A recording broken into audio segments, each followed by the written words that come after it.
नमस्कार, स्वागत है आपका एमपी तक पर। मैं हूं रवीशपाल सिंह।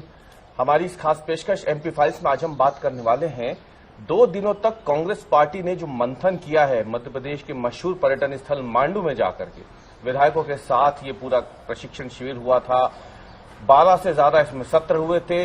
राहुल गांधी, अजय माकन समेत कांग्रेस के तमाम बड़े दिग्गजों ने एमपी कांग्रेस के विधायकों को, नेताओं को कई गुर दिए हैं जिनसे आगामी विधानसभा चुनाव जो 2028 में प्रस्तावित है वहां पर कांग्रेस भारतीय जनता पार्टी से कैसे मुकाबला करे, कैसे वो अभी से काम करना शुरू करे ताकि उसका फायदा 2028 में कांग्रेस पार्टी को मिल सके। ये तमाम बातें हुई हैं। तो इस मंथन से क्या निकला, अमृत या विष, इसी पे आज हम बात करेंगे। और हमारे साथ आज इस चर्चा में मौजूद है सूबे की सियासत के बड़े जाने पहचाने चेहरे मुकेश नायक जी। मुकेश जी,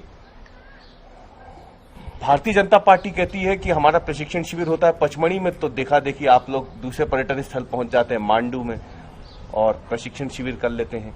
तो क्या ऐसा वाकई में कुछ है कि बीजेपी ने पर्यटन स्थल को पकड़ा तो आप भी पर्यटन स्थल चले गए और वहां पे आप लोगों ने विधायकों के साथ ट्रेनिंग कैंप कर दिया? देखिए, बीजेपी का जो प्रशिक्षण शिविर हुआ है, इसके पहले कांग्रेस ने पचमढ़ी में 8 प्रशिक्षण शिविर किए हैं। 8, ये कोई पहली बार मांडू में नहीं हो रहा है। पचमढ़ी में 8 प्रशिक्षण शिविर हमने करे हैं।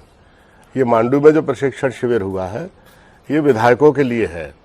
हम संसदीय नियम संचालन प्रक्रिया के साथ साथ हम अपनी विपक्ष की भूमिका को कैसे धारदार, पैना और आक्रामक बनाएं, जनोन्मुखी बनाएं और जनता की समस्याओं को उठाकर सरकार को जागृत करने का काम करें, हमने इसके लिए प्रशिक्षण शिविर रखा था।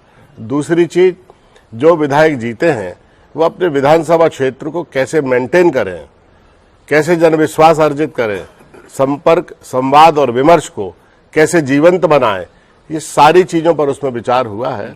क्योंकि विधायकों को बहुत ज्यादा ट्रेनिंग की आवश्यकता नहीं है। विधायक जो जनप्रतिनिधि है वो साधारण व्यक्ति तो होता नहीं है, लेकिन आज जो चुनौती बीजेपी की सामने खड़ी है, इसके चलते जो जातिवाद, क्षेत्रीयतावाद, सांप्रदायिकता जैसे गंभीर विषय है और ये सारे के सारे विषय कैसे जीवन को छूते हुए सवालों को दरकिनार करते हैं, जिनके कारण अज्ञान, अशिक्षा, भूख और गरीबी जैसे गंभीर विषय पर राजनीति में बात नहीं होती, ना ये नैरेटिव बन पाते हैं। तो ये विचार हुआ है कि हम महंगाई को, बेरोजगारी को, आधारभूत संरचना में जो कमी है उसको, हम अपने औद्योगिक संगठनों को लेकर तमाम उन चीजों पर चर्चा करें जहां परिवर्तन की और सुधार की गुंजाइश है। मुकेश जी, इस प्रशिक्षण शिविर के पहले ही दिन आपके सबसे बड़े नेता हैं राहुल गांधी वर्चुअली जुड़े आने वाले संसद का पहला दिन था मानसून सत्र का।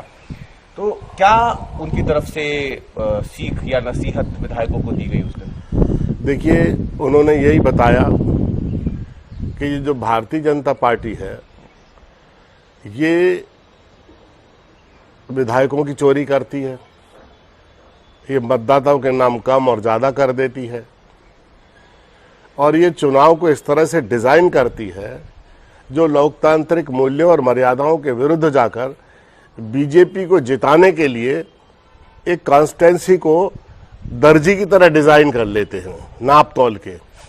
इससे सावधान रहने की हिदायत हमारे नेता राहुल गांधी जी ने दी है। उन्होंने एक बात और कही थी शायद कि मध्य प्रदेश में चुनाव जो है वो चोरी से जीता गया है, चुराया गया है यहाँ पे चुनाव, जो नतीजे हैं उन्होंने महाराष्ट्र की बात की थी।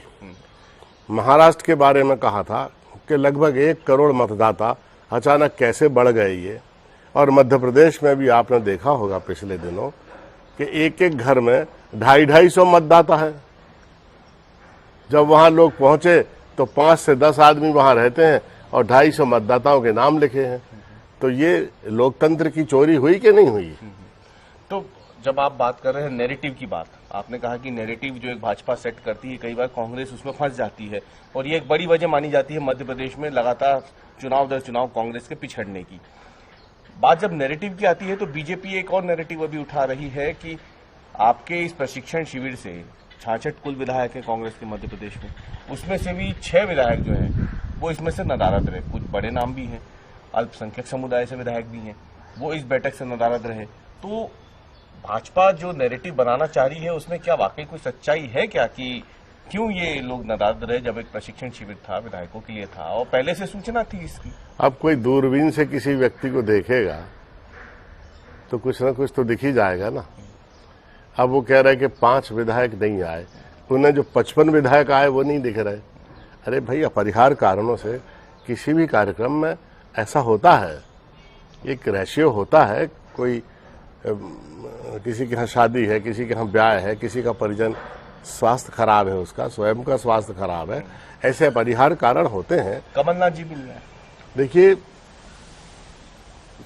कमलनाथ जी ने वर्चुअली एड्रेस की मीटिंग, और मैं एक बात बता दूं कि ये भारतीय जनता पार्टी नहीं है कि अटल और आडवाणी जी की तरह अपने नेताओं को अंधेरे में और हाशिए में डाल दे। जीवंत भूमिका है कमलनाथ जी की, जीवंत भूमिका है दिग्विजय सिंह जी की, और सबसे बड़ी बात है जीतू पटवारी जी के नेतृत्व में कि पार्टी के अंदर बहुत पॉजिटिव एटमॉस्फेयर है, बहुत सकारात्मक वातावरण है। और जीतू पटवारी तो किसी नेता की बुराई सुनते ही नहीं है, चाहे उनका कितना भी करीबी आदमी बोले। और मैं बता दूं, कमलनाथ जी, दिग्विजय सिंह जी सहित मध्य प्रदेश के जितने वरिष्ठ नेता हैं, सबसे परामर्श के बाद ही वो कोई निर्णय लेते हैं, सबका सम्मान करते हैं। आज पार्टी एकजुट है और उसमें कोई गुटबाजी नहीं है। तो फिर अब जो विधानसभा का मानसून सत्र शुरू होने वाला है मध्य प्रदेश का, तो हम माने कि ये जो प्रशिक्षण शिविर विधायकों के लिए हुआ था, उसका असर इस सत्र में देखने को मिल सकता है। जो मुद्दे आपने गिनाए कि किन मुद्दों को लेकर के कांग्रेस पार्टी अपनी लड़ाई जारी रखेगी, तो हम ये मान के चलें कि इस बार कांग्रेस पार्टी जो है वो बेहद मजबूती के साथ, ऐसे नहीं कि प्रदेश अध्यक्ष का प्रदर्शन अलग हो, नेता प्रतिपक्ष का प्रदर्शन अलग हो, ऐसी तस्वीर तो देखने को नहीं मिलेगी। देखिए, संसदीय फोरम अलग होता है और संगठन का फोरम अलग होता है, तो वस्तुतः ये एक होते हुए भी अलग अलग दिखाई देते हैं। संगठन की पीठिका अलग है और सदन की पीठिका अलग है। विधायक जो है एक नियम, प्रक्रिया और संचालन के तहत अपनी बात को रखते हैं सदन में, और ये संगठन का काम फ्री स्टाइल होता है, पब्लिक में घुस के काम करने का। तो इसलिए ये एक रहते हुए भी अलग अलग दिखाई देते हैं। तो जब हम बात कर रहे हैं, एक अंतिम सवाल मैं आपसे पूछूंगा यहाँ पे कि 2028 के चुनाव होने हैं, उससे पहले क्या ये आखिरी प्रशिक्षण शिविर माना जाए या अभी और ऐसे प्रशिक्षण शिविर हो सकते हैं कांग्रेस पार्टी के लिए, ताकि चुनाव खासतौर से किस तरीके से लड़ना है, नैरेटिव से कैसे लड़ना है, सोशल मीडिया पर अपनी बात कैसे रखनी है, ये तमाम चीजें और बेहतर तरीके से विधायक या कांग्रेस पार्टी के नेता कर सके, कैसे लेकर के अभी प्रशिक्षण शिविर और हो सकते हैं क्या?